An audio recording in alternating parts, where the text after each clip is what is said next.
Hi అండి. Welcome to my channel. కొత్తగా చూస్తున్న వాళ్ళు ఉంటే సబ్స్క్రైబ్ చేసుకొని అలాగే లైక్ కూడా చేయండి. ఈ మధ్య కాలంలో అసలు వైట్ రైస్ అంటేనే ఒక శత్రువులాగా భావించేస్తున్నారు కదా అందరూ.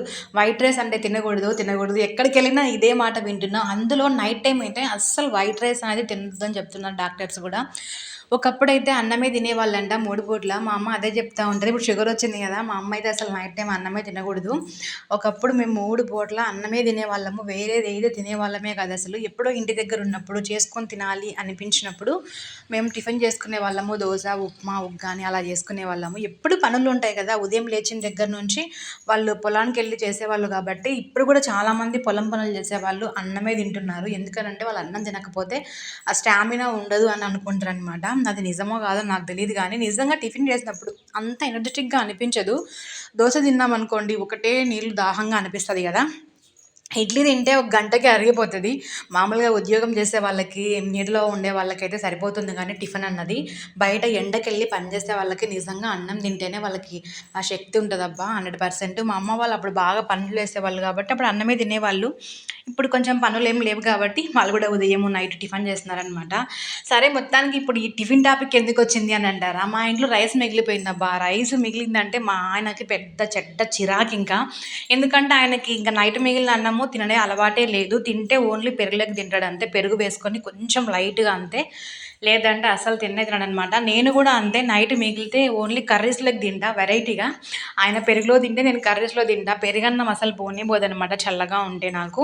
ఇక్కడొచ్చేసి నిమ్మకాయ కొంచెం జ్యూస్ అంతా రావాలి అనంటే 4, 5 సార్లు ఇట్లా మెత్తగా చేత్తో రబ్ చేస్తే బాగా ఇట్లా రుద్దినట్టుగా అంటే గిన నిమ్మకాయ రసం మొత్తం వస్తదబ్బా. ఈ టిప్ నాకు మా అమ్మ చెప్పిందనమాట. కొంచెం కొన్ని కొన్ని కాయలు గట్టిగా ఉంటాయి. అసలు పిండితే రానే రాదనమాట. అలాంటి టైంలో ఇలా మెత్తగా ఇలా అంటే వచ్చేస్తుంది. నీట్‌గా రసం అంతా వస్తదనమాట నిమ్మకాయకి. మొత్తానికైతే ఈరోజు లెమన్ రైస్ చేస్తున్నానబ్బా. ఎందుకనంటే నైట్ అన్నం చేస్తుంటే అస్సలు తినట్లేదు. ఎవ్వరు తినట్లేదు ఈ మధ్య కాలంలో. చపాతీలు లేదంటే టిఫిన్ తింటున్నారు కదా! టిఫిన్ కూడా అన్ని రకాలుగా తినొద్దబ్బా. ఎందుకంటే నైట్ టైమ్స్‌లో దోస అవి తిన్నా కూడా ప్రాబ్లమే. ఆయిల్ ఫుడ్డే కదా! నార్మల్‌గా జొన్న రొట్టె, చపాతీ, ఇడ్లీ ఇవైతే బెటర్ అని నేను అనుకుంటున్నా.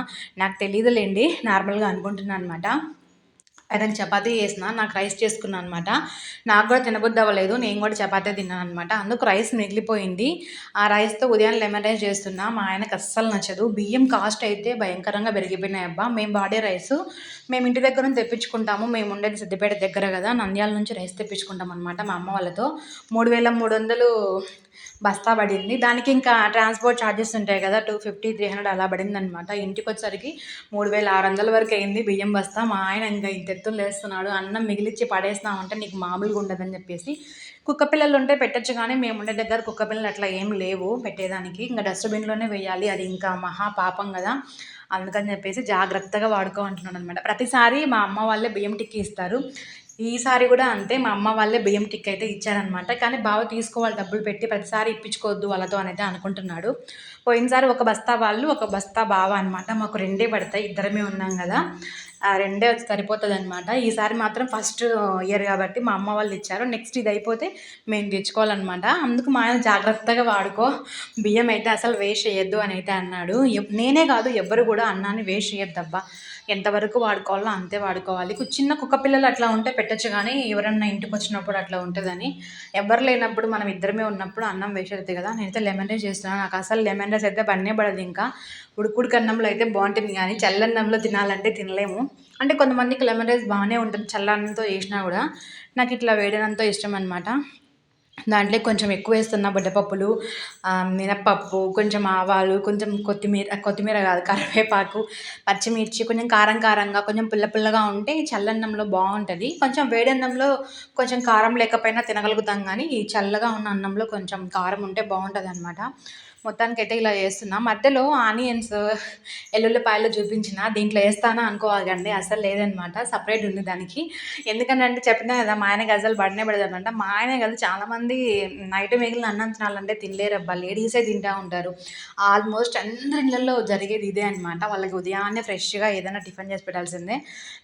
నార్మల్‌గా నైట్ మిగిలిందైతే ఎవ్వరు తినరు. ఎవ్వరో తినేదింకా. మా ఇంట్లో అయితే మా ఆయన తినడబ్బా, నిజంగా చెప్తున్నా. ఎప్పుడన్నా ఆయనకు కొంచెం వెయిట్ చేసి బాగాలేదంటే మిగిలితే పెరుగన్నం అయితే తింటా అంటాడు తప్ప అంతకు మించి ఏ రోజు తినడు. అదంతే ఆడవాళ్ళ మీదనే పెడుతుంది. అందుకే మనం ముందు జాగ్రత్తతో కొంచెమే చేసుకుంటే ఏ బాధ లేదు కదా. నేను నిమ్మకాయని ఇట్లా కొద్దిసేపు వెయిట్ చేస్తానబ్బా. చాలామంది డైరెక్ట్ కలిపేస్తారు కదా, అంటే ఎవరి ఇష్టం వాళ్ళది. నాకు ఇలా అలవాటు. మా అమ్మ ఇలానే చేస్తుందనమాట. నిమ్మకాయ రసం కొంచెం కొంచెం వేడిలో పెడుతుందనమాట. కొంచెం వేడి చేసిన తర్వాత అన్నంలో వేసి కలిపేస్తుంది మొత్తం నీట్‌గా. చాలా బాగుంటుంది. ఇట్లా ట్రై చేయండి అబ్బా, ట్రై చేయని వాళ్ళు ఉంటే ఎవరన్నా. నేను చాలా వరకు చూసినా అనమాట. అన్నంలోనే కలిపేస్తారు. చాలామంది పసుపు కూడా అన్నంలో వేస్తారు. ఆ పసుపు కూడా మా అమ్మ కొంచెం ఆయిల్లోనే పచ్చిమిర్చి వేస్తాం కదా, ఉప్పు, పచ్చిమిర్చి, పసుపు అవన్నీ వేసి వేయించేసి ఇలా అయితే చేస్తుంది. కొంచెం పసుపు అనేది పచ్చివాసన రాకుండా ఉంటుంది. నిమ్మరసం అనేది మంచిగా ఉంటుందని చెప్పేసి ఇంకా ఇంగువ కూడా వేసుకుంటారు లెమన్ రైస్లో. ఇంగువ లేనిది లెమన్ రైసే లేదంటారు. చాలామందికి ఇంగువ అలవాటు ఉంటుంది. నాకైతే ఇంగువ అలవాటు లేదబ్బా. నార్మల్గా ఇలానే చేస్తాను నేను. చాలా అంటే చాలా బాగుంటుంది. ఇంకా మా ఆయనకు వచ్చేసి ఇంకా దోశ చేస్తున్నాను నేను. ఎందుకనంటే తినడు ఆయన లెమన్ రైస్. ఎందుకు ఆయన తిననప్పుడు చేయడం వేస్ట్ కదా. ఇంకా నా వరకు అయితే ఇలా చేసుకున్నాను. అన్నం పడేయలేం కదా, కాస్ట్ చాలా ఉంది. అలా అనే కాదు, అన్నం పండించే వాళ్ళకే తెలుస్తుంది ఆ కష్టం అనేది. మనకు తెలియదు అని అంటారు కదా. మా నాన్న కూడా రైతే కాబట్టి అన్నం వేస్ట్ చేస్తే మా ఇంట్లో అందరికి కూడా కోపమే. అందుకే కొంచెంగా లెమన్ రైస్ చేసిన అనమాట. తింటే తింటాడు కొంచెము, లేదంటే లేదు అని చెప్పేసి. ఇడ్లీ పిండి కొంచెం ఉందన్నమాట. అలా అని ఇడ్లీలు కాదు, కొంచెం దోశ పిండి ఉండింది. రెండు మిక్స్ చేసి చేద్దామని అయితే అనుకొని దోశతో వేస్తున్నాను. నేను ఎప్పుడు కూడా ఇలా ఇడ్లీ పిండితో దోశ వేయలేదబ్బా. ఫస్ట్ టైం అయితే వేసిన. నిజంగా చాలామంది చెప్తూ ఉంటే విన్నాను కానీ పునుగులు చేసుకోవచ్చు, దోశ కూడా వేసుకోవచ్చు అని చెప్పేసి. చాలా అంటే చాలా బాగుండింది. ఫస్ట్ టైం ట్రై చేసినాం కదా మేము. తిన్నాకనే చెప్తున్నా నేను. మా ఆయనకైతే నిజంగా ఇడ్లీ పిండి దోశ కూడా వేసుకుంటారా నాకైతే తెలియదని చెప్పినాను అనమాట. మా ఆయనకు తెలియదు, నాకు తెలీదు. మా అమ్మ అయితే చెప్పి నేను చాలాసార్లు ఇడ్లీ పిండి దోశ వేసుకోవచ్చు, చాలా బాగుంటుందంట. నేను ట్రై చేయలేదమ్మా, నువ్వు ట్రై చేయనింది. ఎందుకంటే ఇడ్లీ చేయాలంటే నిజంగా చాలా చిరాకబ్బా. ప్లేట్స్ అన్నీ కడగాలంటే చాలా టైం పడుతుంది కదా. మా అమ్మ కూడా పెద్దగా ఇడ్లీ ఇంట్లో చెయ్యదు, దోశ మాత్రం చేసుకుంటుంది అనమాట. ఈ పెన్నం మీద ఉల్లిగడ్డతో మాత్రం రుద్దేది ఎవరు నేర్పించినారో తెలియదు. ఒక వీడియో చూసిన నేను. ఉల్లిగడ్డతోనే కాదు టమాటాతో కూడా రుద్దొచ్చు, దానికి సంబంధం లేదని అయితే అన్నారు. భలే నవ్వొచ్చింది. నిజమే అంటారా? ఉల్లిగడ్డని ఖచ్చితంగా రుద్దాలి అంటారా? అవసరం లేదు అని అంటారా? కామెంట్ అయితే చేసేయండి ఒకసారి.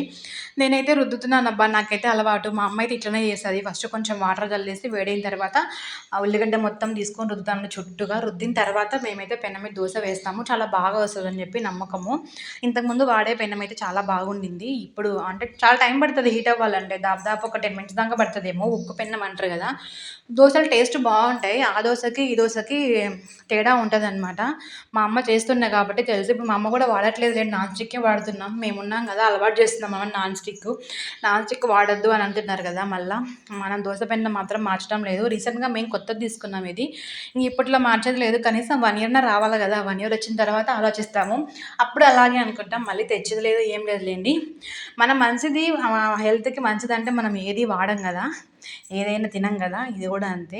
ఉక్కు పెన్నం తెచ్చుకుందామని అయితే అనుకున్నాం కానీ బావ తెస్తానన్నాడు. నేనే ఎందుకంటే వీళ్ళు త్వరగా వెళ్ళాలి కాబట్టి మనం అప్పటికప్పుడు ఆ పెన్నం పెట్టేసి హీట్ అవ్వాలంటే లేట్ అవుతుంది. ఇది జస్ట్ ఒక 1 మినిట్‌లో హీట్ అవుతుంది కదా, త్వరగా అయితే అయిపోతాయి అబ్బా దోశలు అని చెప్పేసి ఇది ఇడ్లీ పిండితో చేస్తున్నా, సరిగ్గా రాలేదనమాట.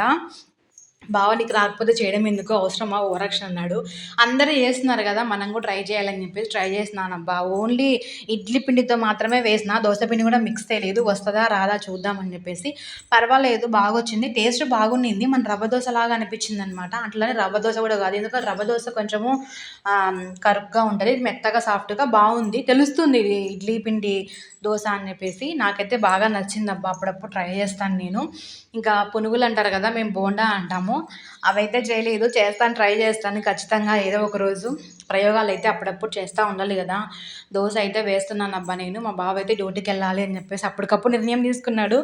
మామూలుగా అయితే లీవ్ ఉంటుంది, ఇంకా వెళ్ళాల్సిన అవసరం లేదులే అని అయితే అనుకున్నాను అనమాట. తర్వాత వచ్చేసి అందరూ వెళ్తున్నారు, వెళ్ళాలని చెప్పేసి టకటకా వెళ్తున్నాడు.